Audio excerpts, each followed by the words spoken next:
Assalamualaikum warahmatullahi wabarakatuh. Ketemu lagi di channel Cafe Literasi. Hari ini kita akan bahas contoh soal HOTS PPPK untuk penata layanan operasional dengan kunci jawaban dan pembahasannya. Baik Bapak Ibu, semoga bermanfaat dan marilah kita mulai dari nomor satu.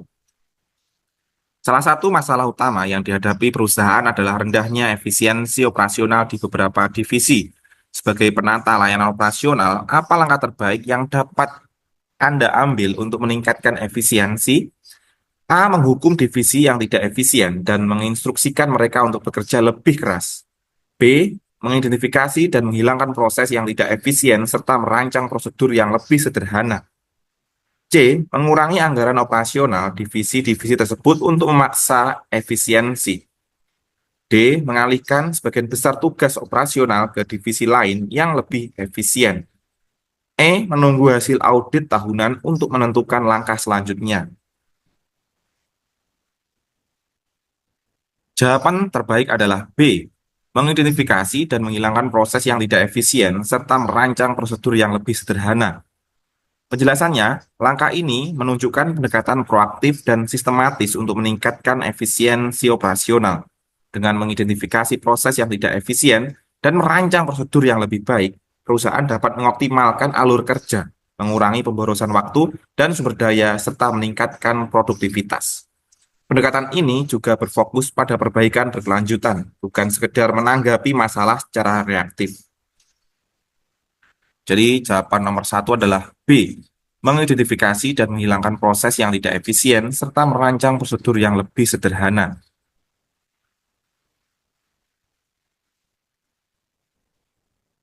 Nomor dua, Anda mendapati bahwa tim Anda seringkali bekerja dengan sedikit komunikasi yang mengakibatkan beberapa tugas terlambat diselesaikan. Sebagai penata layanan operasional, tindakan yang paling tepat untuk meningkatkan komunikasi tim adalah A. Menetapkan jadwal rapat mingguan dan mengharuskan semua anggota tim hadir untuk melaporkan kemajuan. B. Membiarkan tim bekerja secara independen tanpa intervensi lebih lanjut. C. Memberikan pengawasan ketat terhadap setiap pekerjaan tanpa memberi kesempatan tim untuk berdiskusi. D. Menyediakan alat komunikasi yang lebih efisien seperti platform kolaborasi online dan memotivasi tim untuk menggunakannya. E. Mengurangi jumlah pekerjaan yang dibebankan kepada tim agar tidak terbebani oleh tugas yang banyak.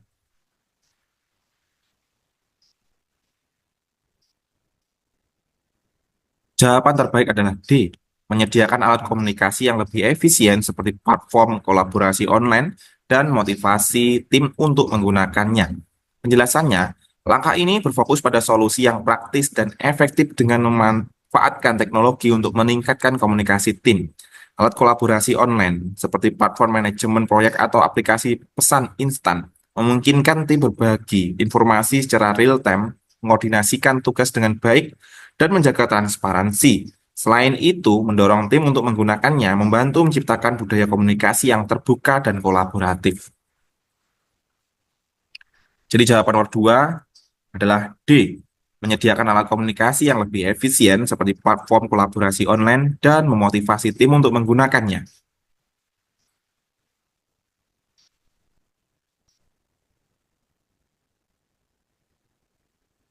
Nomor tiga, dalam evaluasi performa tim, Anda menemukan bahwa efisiensi menurun meskipun semua prosedur diikuti dengan benar. Apa langkah strategis yang sebaiknya Anda ambil untuk menyelesaikan masalah ini? A. Memperketat pengawasan agar prosedur diikuti lebih ketat. B. Mengidentifikasi faktor non-prosedural seperti memotivasi tim, beban kerja, dan kualitas alat kerja. C. Menambah prosedur baru untuk memastikan efisiensi. D. Memberikan insentif kepada tim meskipun efisiensi menurun. E. Mengganti anggota tim dengan yang lebih berpengalaman.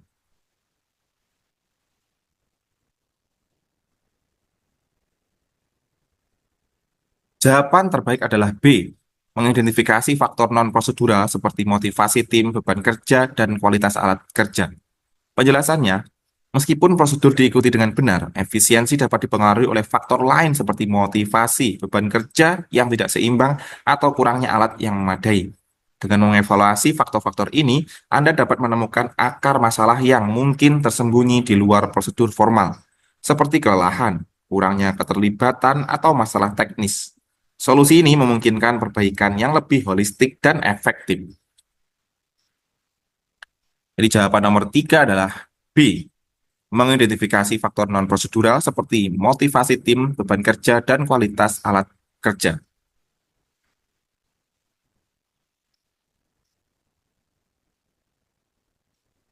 Nomor 4, selama 3 bulan terakhir, tingkat kepuasan pelanggan menurun meskipun tidak ada perubahan besar dalam prosedur operasional. Setelah melakukan analisis awal, Anda menemukan bahwa masalah mungkin berasal dari faktor internal. Apa langkah selanjutnya yang paling tepat?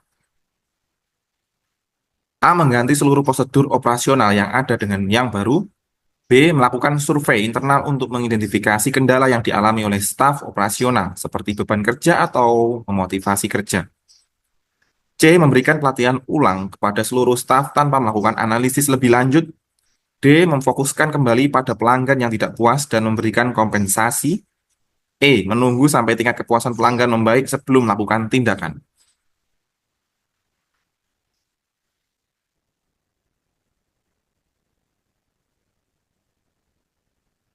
Jawaban terbaik adalah B. Melakukan survei internal untuk mengidentifikasi kendala yang dialami oleh staf operasional seperti beban kerja atau motivasi kerja. Penjelasannya, masalah internal seringkali terjadi ketika faktor-faktor seperti kelelahan, motivasi yang menurun, atau komunikasi yang kurang efektif di antara staf.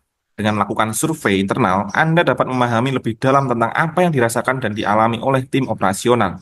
Informasi ini akan membantu mengidentifikasi akar masalah dan merancang solusi yang tepat untuk meningkatkan kinerja tim, yang pada akhirnya akan meningkatkan kepuasan pelanggan. Jadi jawaban nomor 4 adalah B.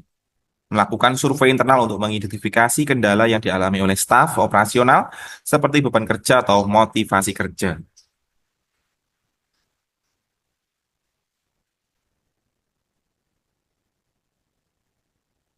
5. Proyek besar yang Anda pimpin menghadapi hambatan yang tidak terduga, menyebabkan keterlambatan. Tim merasa frustasi dan ada resiko kehilangan kepercayaan diri klien. Apa tindakan terbaik yang dapat Anda lakukan?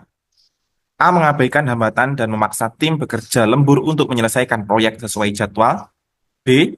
Menyusun kembali jadwal proyek dengan menetapkan prioritas baru dan mengomunikasikan transparansi kepada klien. C. Menyerahkan proyek kepada tim lain yang lebih berpengalaman. D. Meminta tim untuk tetap fokus pada tujuan awal tanpa memperhatikan hambatan. E. Menghentikan proyek sementara sampai hambatan tersebut diselesaikan sepenuhnya.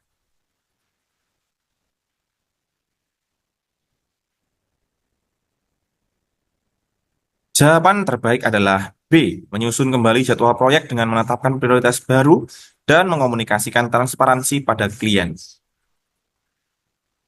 Penjelasannya, hambatan tak terduga adalah bagian alami dari proyek besar. Dan cara terbaik untuk mengatasi situasi ini adalah dengan bersikap fleksibel, adaptif, dan transparan. Menyusun ulang jadwal proyek dengan menetapkan prioritas baru memungkinkan tim untuk fokus pada tugas-tugas penting yang dapat diselesaikan dengan segera. Mengomunikasikan situasi ini kepada klien dengan jujur menunjukkan tanggung jawab dan membangun kepercayaan, serta dapat mengelola ekspektasi mereka dengan lebih baik.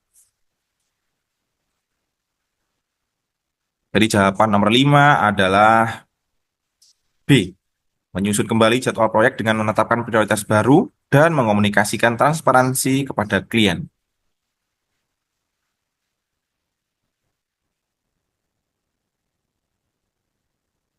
Baik, itu tadi 5 contoh soal HOTS PPPK untuk penata layanan operasional.